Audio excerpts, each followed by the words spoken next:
So stay tuned to more health related awareness. This is Dr. Praveen Meredi, one of the orthopedic consultants working at Yashoda Hospital, Somajiguda.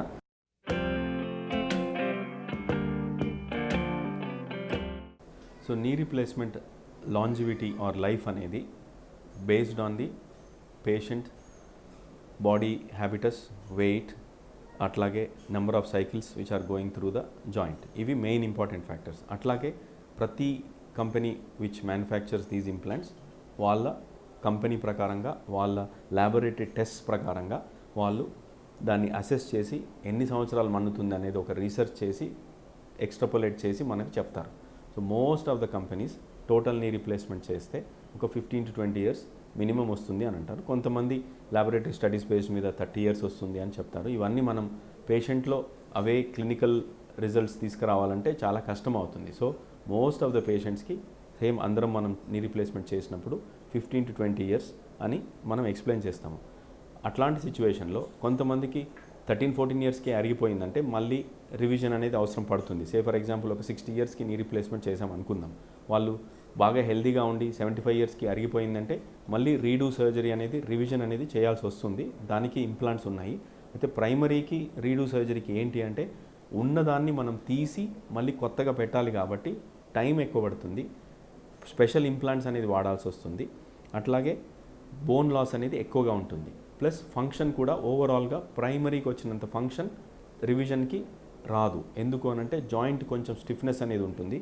అట్లాగే overall alignment అవి stability ఇంకా కొంచెం నార్మల్ని near నార్మల్ని పార్షల్ని అనిపిస్తుంది. Primary టోటల్ని ఇంకా near నార్మలే అనిపిస్తుంది. Revision అయితే ఇంకా కొంచెం తక్కువగానే నియర్ నార్మల్ అనిపిస్తుంది. సో ఎందుకు ఇట్లా అవుతుంది అని అంటే over a period of time bone loss, ligament laxity, ఈ స్ట్రెచ్చింగ్ ఇవన్నీ అవ్వడం వల్ల ఆ స్ట్రెంగ్త్ అనేది నార్మల్గా ఉన్నట్లు అనిపించదు. పార్షల్ నీకి అయితే లిగమెంట్స్ అన్నీ డిస్టర్బ్ చేయట్లేదు కాబట్టి దాని స్టెబిలిటీ అనేది బాగుంటుంది.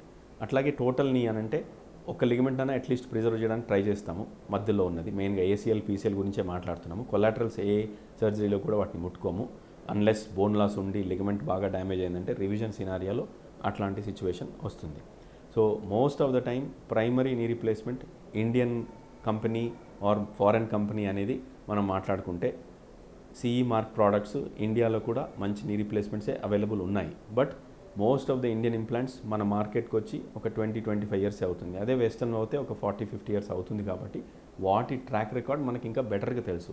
ఇండియన్వి మార్కెట్లోకి వచ్చి మ్యాక్సిమం 15-20 years అవుతుంది కాబట్టి ఇంకా ఎన్ని రోజులు మన్నుతాయి ఇవని మనం చెప్పలేము. So that is the reason most of us still are using foreign implants because patient also feels more confident because of the long track record they have.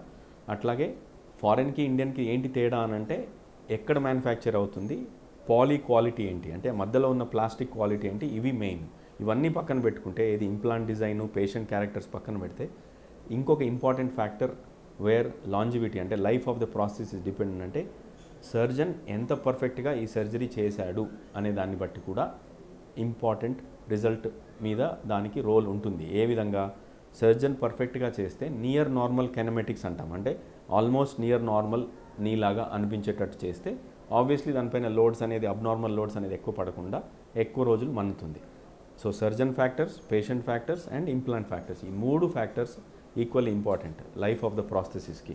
So revision అనేది ఎంతమందికి అవసరం పడుతుందంటే ఒక 5 to 10% మందికే 15 to 20 years మధ్యలో revision అనేది అవసరం పడుతుంది. మిగతా వాళ్ళు ప్లాస్టిక్ అరిగిపోయినా కానీ పెద్ద ప్రాబ్లం ఉండదు, పెయిన్ ఉండదు అన్నట్లు నడిపించేస్తూ ఉంటారు.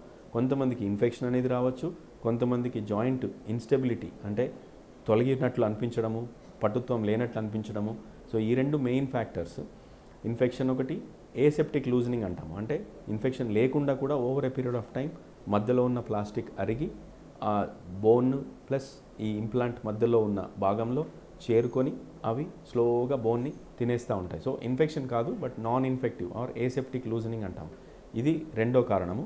3వది వచ్చేసి ఆ మధ్యలో ఉన్న ప్లాస్టిక్ అరగడం వల్ల లిగమెంట్స్ లాక్సిటీ అనేది వస్తుంది. సో ఇన్స్టెబిలిటీ కామన్గా వచ్చేది instability, aseptic loosening and infection. ఈ సీక్వెన్స్లో రివిజన్స్ అనేది మనకు చాలా కామన్గా చేయాల్సిన అవసరం పడుతుంది. బట్ ఇన్ఫెక్షన్ ఉన్నప్పుడు రిస్క్ ఆఫ్ రీఇన్ఫెక్షన్ మళ్ళీ చేసిన తర్వాత కూడా ఒక రిస్క్ ఆఫ్ ఇన్ఫెక్షన్. ఇప్పుడు ప్రైమరీ టోటల్ నీ రీప్లేస్మెంట్ చేసినప్పుడు డయాబెటీస్ లేకుండా ఉంటే 1% risk of infection western literature కానీ మన సిరీస్లో కానీ అట్లాగే ఉంటుంది, అది లెస్ దాన్ 1%. అదే దాన్ని మనం రివిజన్కి వెళ్తే ఆల్మోస్ట్ అప్ టు 3 to 5% ఉంటుంది. ఇన్ఫెక్షన్కి రివిజన్ చేస్తే almost up to 10 to 20% risk of reinfection అనేది ఉంటుంది. సో కాంప్లికేషన్ రిస్క్స్ ప్రైమరీ కన్నా రివిజన్కి ఎక్కువగా ఉంటాయి. రిజల్ట్స్ కూడా ప్రైమరీ కన్నా రివిజన్కి, ఇప్పుడు primary totally replacement 85 to 90% patients సాటిస్ఫైడ్గా ఉంటారు. అదే రివిజన్లో అయితే 70 to 80% మాత్రమే సాటిస్ఫైడ్గా ఉంటారు. ఎందుకు అనంటే ఈ రీజన్స్, బోన్ లాస్ ఎక్కువ ఉండడం వల్ల, లిగమెంట్స్ కొంచెం స్ట్రెచ్ అవ్వడం వల్ల, ప్లస్ ఇన్ఫెక్షన్ వచ్చే ఛాన్స్ ఎక్కువ ఉంటుంది. కాబట్టి ఓవరాల్ రిజల్ట్స్ ప్రైమరీ కన్నా రివిజన్కి కొంచెం తక్కువగానే ఉంటాయి. But is it possible are not అంటే తప్పకుండా చేయొచ్చు.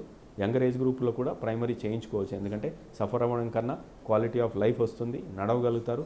యాక్టివిటీ, లైఫ్లో activity and life style is more important than the joint it self. So తప్పకుండా మనం దాన్ని యాక్టివ్గా జాయింట్ని మొబిలైజ్ చేసుకొని రికవరీ చేసుకుంటే సూపర్గా రిజల్ట్ బాగుంటుంది.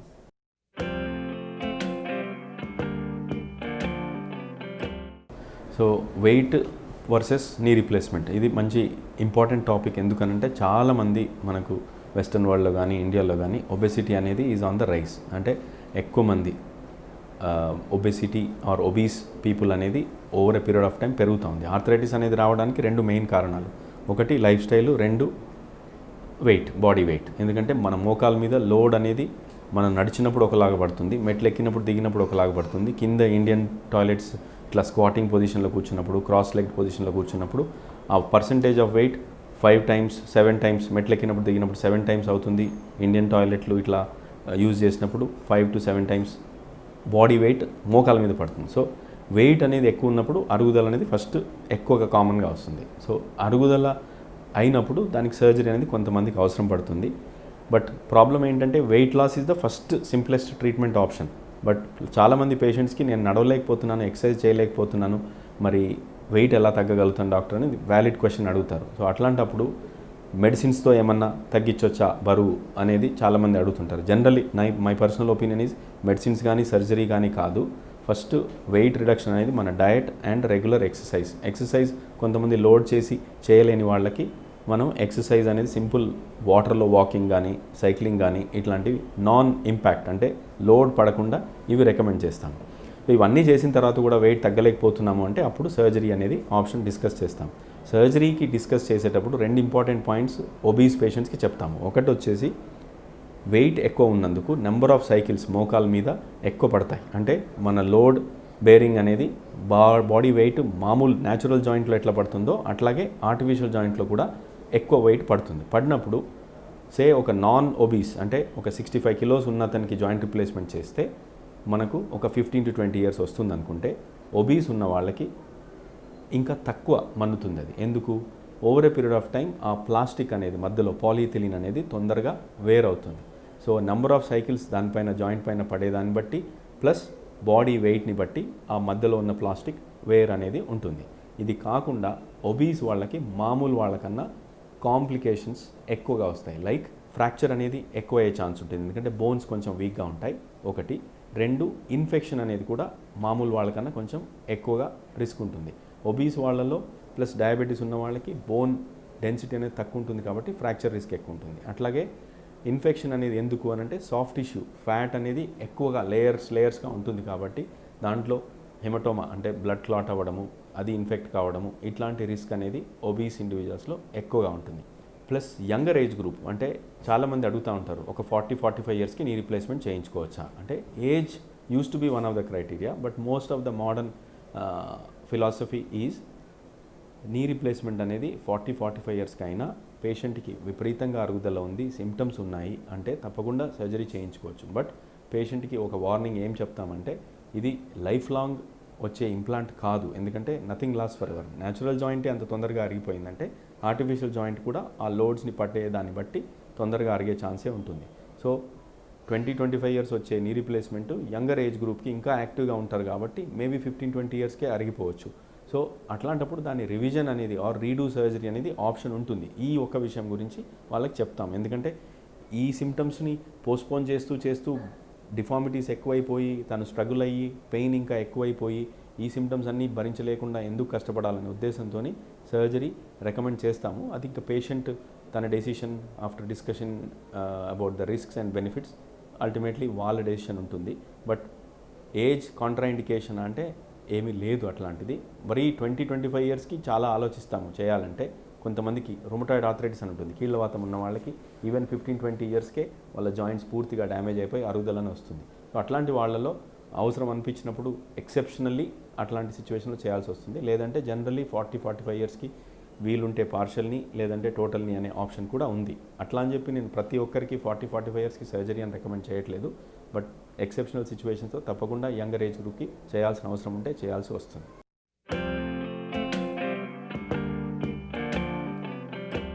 సో మీరు అడిగిన ప్రశ్నకి ఒకటి వచ్చేసి robotic or navigation assisted or computer assisted navigation, లేకపోతే మినిమల్లీ ఇన్వేజివ్ నీ సర్జరీ అంటాం, నీ రీప్లేస్మెంట్ సర్జరీ MIS అని.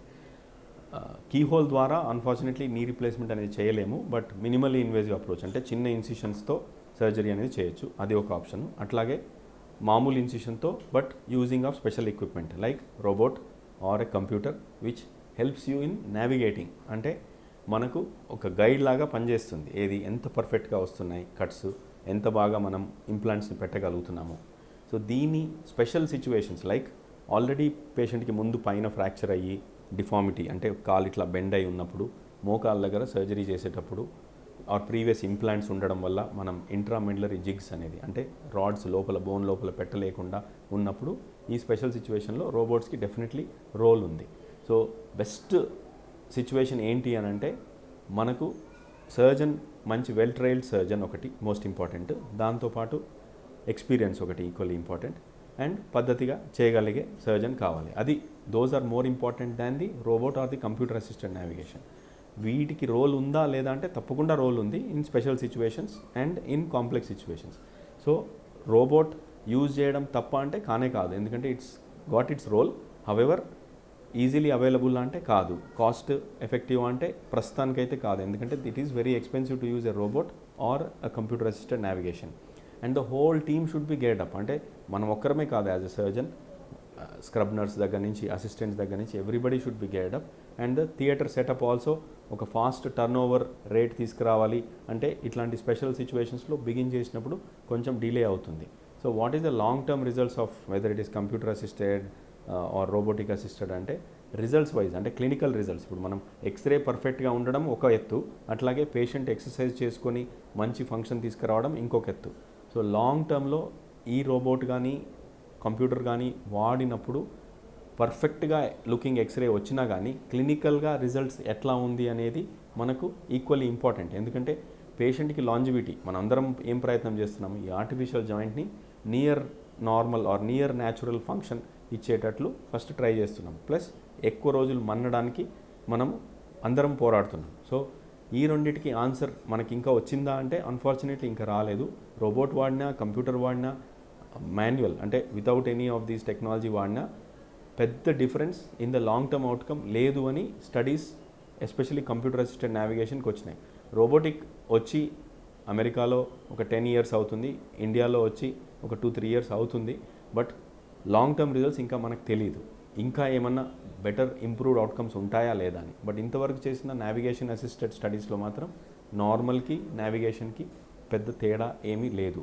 Plus bearings especially metal allergy ఉన్న వాళ్ళకి ఆక్సినియం అనే నీ, అట్లాగే నయోబియం అనేది గోల్డ్, ఇట్లాంటి నీస్ స్పెషల్ ఇంప్లాంట్స్ కింద ముందుకు వచ్చాయి. ఏ విధంగా అలర్జీస్ ఉన్న వాళ్ళకి బాగా పనిచేస్తాయి అని చెప్పేసి. Plus longevity, some companies claim that 30 years వస్తుంది అని. ఇవన్నీ ల్యాబొరేటరీ స్టడీస్ బేస్డ్ మీద ఉన్న స్టడీస్ కాబట్టి మనకు క్లినికల్గా ఇవి ఎంతవరకు మనం ఎక్స్ట్రాపోలేట్ చేసి క్లినికల్ రిజల్ట్స్ వస్తాయని మనం చెప్పలేము.